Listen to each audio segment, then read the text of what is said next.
boat.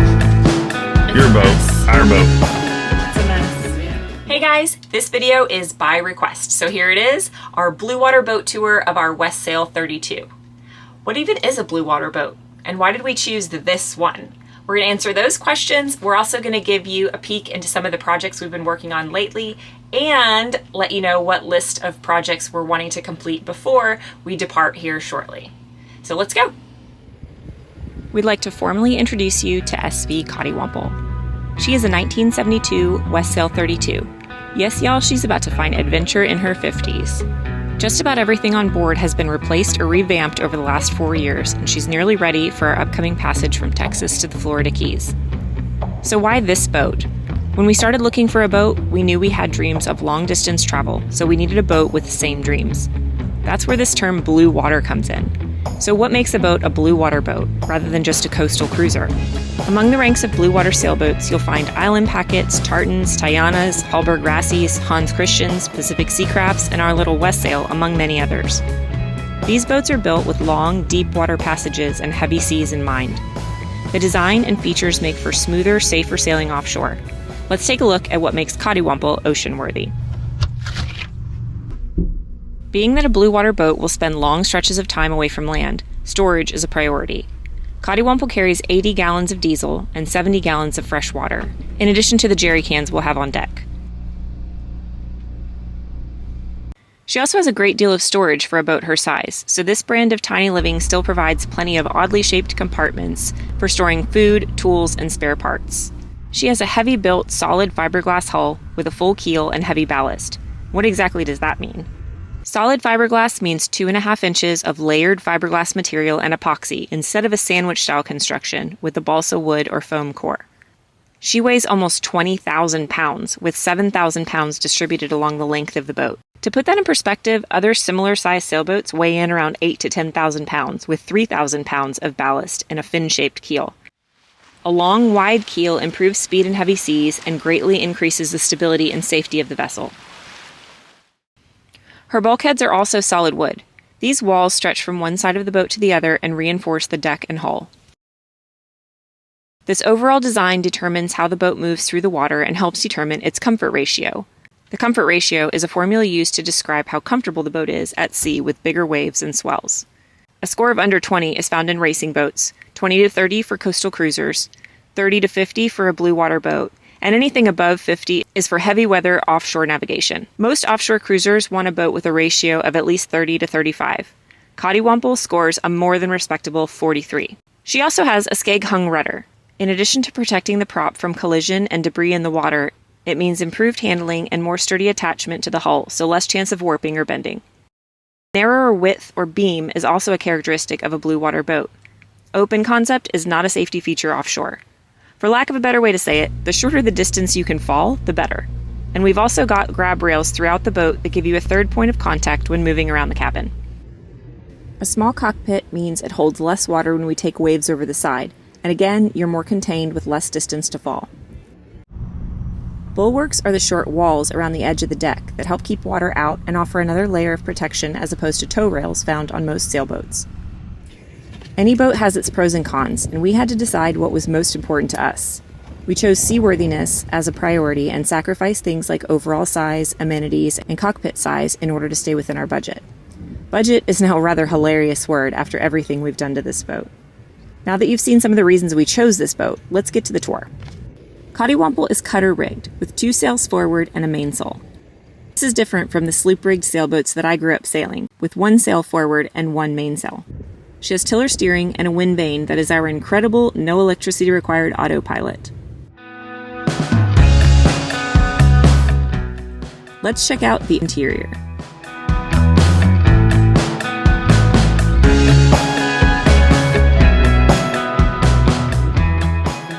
As we come down the steps, we have our nav station and chart table to our right. This area also doubles as our study as well as our meal prep area and houses our trash can, pet supplies, and first aid materials, and backpacks for grocery shopping. It's also the command center for all things electrical. Below the chart table, we have storage for small tools and kitchen utensils. Here we have our wet locker for foul weather gear, life jackets, and tethers, as well as a bunch of other stuff stored behind those items. Continuing forward are pilot's berth, sofa, guest suite, and dog bed. The top berth with lee cloth is for passages when James and I will take turns sleeping. The lee cloth will keep us from falling when the boat is heeled over. The settee below pulls out for a fun summer camp bunk bed vibe. On the left side of the steps, you'll find our galley, butler's pantry, coffee bar, breakfast nook, and refrigerator freezer, as well as our storage for dishes, pots, and pans.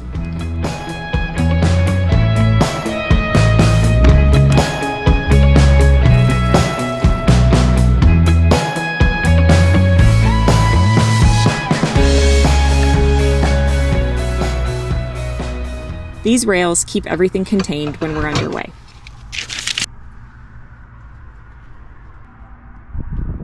Our fridge is about 3.5 feet deep, so it can hold a lot of food, especially if it's more strategically packed than it is right now. Forward of our galley, you'll find our formal dining room, library, game room, movie theater, classroom, and our second guest suite. The dining table drops down and converts to a double bed. This is probably where we spend the most of our time when we're down below. Moving forward into the master suite, we find his and hers wardrobes and the ensuite bathroom. In here are our airhead composting toilet, AC unit, and sink and shower combo. The airhead vents to a solar fan mounted on the cabin top and keeps us from ever having to tackle the crappy job of clogged plumbing. Our AC unit has been an absolute godsend in these Texas summers, but will soon enter retirement when we transition to full-time travel and living on anchor. And in an effort to minimize clubbing, our faucet doubles as our shower.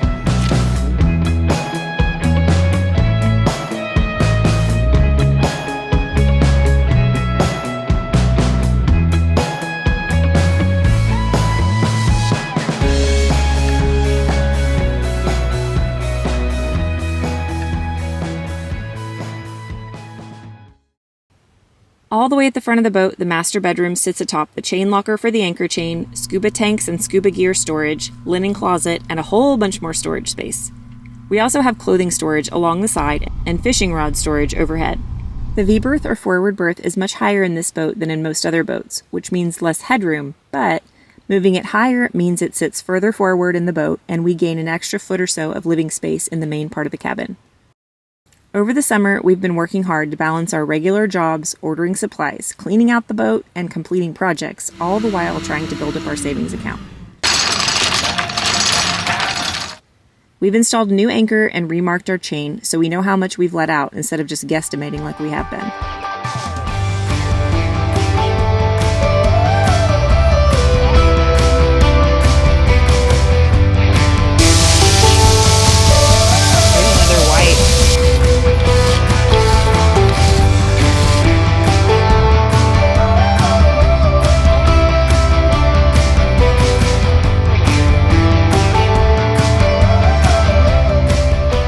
We installed our foot pump in the head so that we can access water even if for some reason we have no electricity to run our freshwater pumps.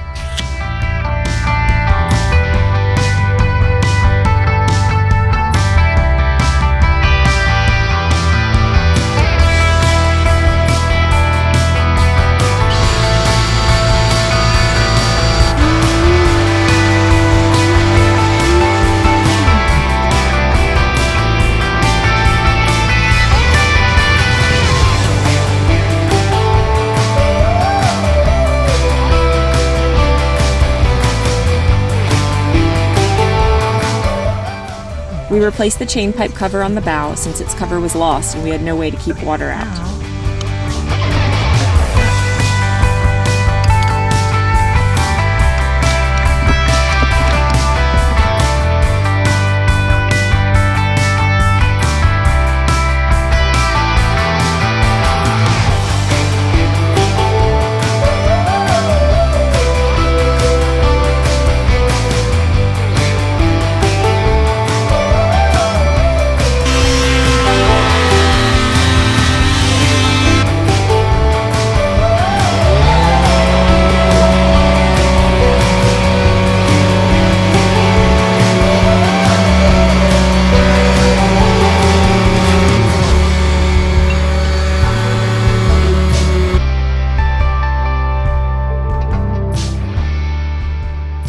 We installed a door aid box on the cabin top to improve airflow and ventilation when we're no longer running the air conditioning.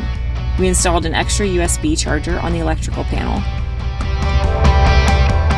Hatches are getting oiled, the wood on the bow and stern is getting varnished. We've stocked up on a beefier first aid kit, we packed our ditch bag, and we've been in a continuous cycle of clean and purge. What is going on in here?